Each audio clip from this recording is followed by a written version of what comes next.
महाराष्ट्र की सियासत में पिछले दिनों एक ऐसी मुलाकात हुई जिसने सबको चौंका दिया। हाँ बिल्कुल। उद्धव ठाकरे के जन्मदिन पर उनके भाई एमएनएस प्रमुख राज ठाकरे वो सालों बाद उनसे मिलने मातोश्री पहुंचे जी। और ये सिर्फ कोई ऐसी फैमिली मीटिंग नहीं लगती, खासकर ये जो बीएमसी चुनाव आने वाले हैं उस माहौल में तो बिल्कुल नहीं। सही बात। जो इसी घटनाक्रम के सियासी पहलुओं को देख रही है। तो आइए इसी रिपोर्ट के आधार पर थोड़ा समझने की कोशिश करते हैं कि इस मुलाकात के क्या मायने हो सकते हैं। ये मुलाकात कई वजह से खास थी। रविवार को उद्धव के जन्मदिन पर राज ठाकरे करीब 6.5 साल बाद मातोश्री गए। 6.5 साल काफी लंबा वक्त है। हाँ, इससे पहले जनवरी 2019 में वो बेटे की शादी का न्योता देने गए थे और इस बार दोनों भाई बाल ठाकरे के कमरे में मिले। ये अपने आप में एक बड़ा संकेत है, नहीं? बिल्कुल, बहुत बड़ा सांकेतिक कदम है ये। राज ने उद्धव को बधाई दी और बाला साहेब को श्रद्धांजलि भी दी। और याद करें, इसी महीने 5 जुलाई को 18 साल में पहली बार ये दोनों भाई एक मराठी भाषा रैली के मंच पर भी साथ दिखे थे।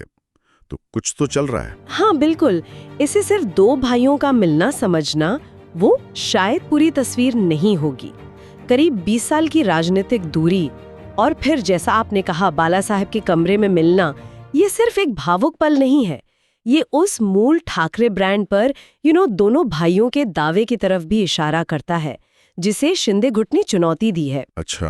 और शिवसेना यूबीटी के नेताओं का उत्साह, जैसे किसी ने कहा भी, गंगा और यमुना का मिलन, वो दिखाता है कि उनके कैडर के लिए कितना मायने रखता है। हाँ। ये मुलाकात उस कोशिश को जैसे हवा दे रही है जो शायद पहले मुमकिन नहीं लग रही थी। तो ये जो मुलाकात हुई, जो इतनी सांकेतिक बताई जा रही है, इसका असल असर कहाँ पड़ेगा? जाहिर है नजरें फौरन घूम जाती हैं आने वाले बीएमसी चुनावों की तरफ। बिल्कुल। और जो सिर्फ प्रतिष्ठा का सवाल नहीं है, मुंबई का वो बड़ा बजट भी है, उस पर नियंत्रण का जरिया भी है। हाँ, और इसी वोट बैंक के गणित में छुपा है इस मुलाकात का असली राजनीतिक वजन, कह सकते हैं। दोनों भाइयों का मराठी मानुष पर असर तो है। हाँ, वो तो है। अगर वो साथ आते हैं तो ये वोट बंटने से बच सकता है और ये चीज बीजेपी शिंदे गठबंधन के लिए सीधी चुनौती पेश करेगी। लेकिन एमएनएस का ट्रैक रिकॉर्ड दिखें तो हाँ, ये सच है कि एमएनएस का चुनावी प्रदर्शन पिछले दशक में लगातार गिरा है। 2009 विधानसभा में 13 सीटें थी, फिर 2012 बीएमसी में 28, 2017 बीएमसी में सिर्फ 7 रह गईं और 2014, 2019, 2024 विधानसभा या लोकसभा में तो लगभग नगण्य नहीं हो गए। हाँ। पर शायद यही घटती ताकत आज राज ठाकरे को उद्धव के लिए ज्यादा जरूरी बनाती है। शिंदे बीजेपी के सामने उद्धव को हर साथी की जरूरत है ना? सही बात है। और संजय राउत जैसे नेता तो कह भी रहे हैं कि महाराष्ट्र की जनता यही चाहती है कि दोनों भाई साथ आएं और शायद इसके लिए वो कह रहे हैं कि एमवीए या इंडिया ब्लॉक जैसे गठबंधनों को भी निकाय चुनावों में किनारे रखा जा सकता है। लेकिन क्या ये सिर्फ हवाई बातें हैं? जमीन पर कुछ बदल रहा है? देखिए, अटकलें तो हैं, जोरों पर है, पर अभी तक गठबंधन की कोई औपचारिक बात, कोई घोषणा सामने नहीं आई है। इशारे जरूर सकारात्मक है दोनों तरफ से। हाँ। पर देखना होगा कि ये चुनावी तालमेल में बदलता है या नहीं।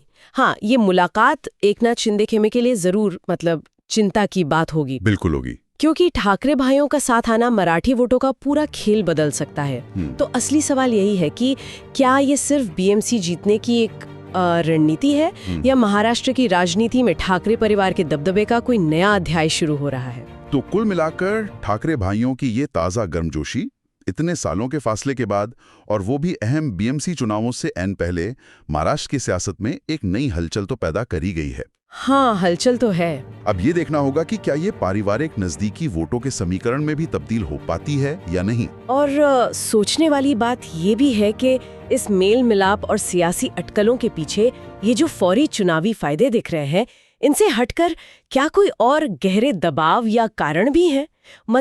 क्या कोई ऐसी वजह है जो इस संभावित सुलह को मुमकिन बना रही है? क्या हम महाराष्ट्र की राजनीति में ठाकरे परिवार के प्रभाव के एक बिल्कुल नए दौर की आहट सुन रहे हैं?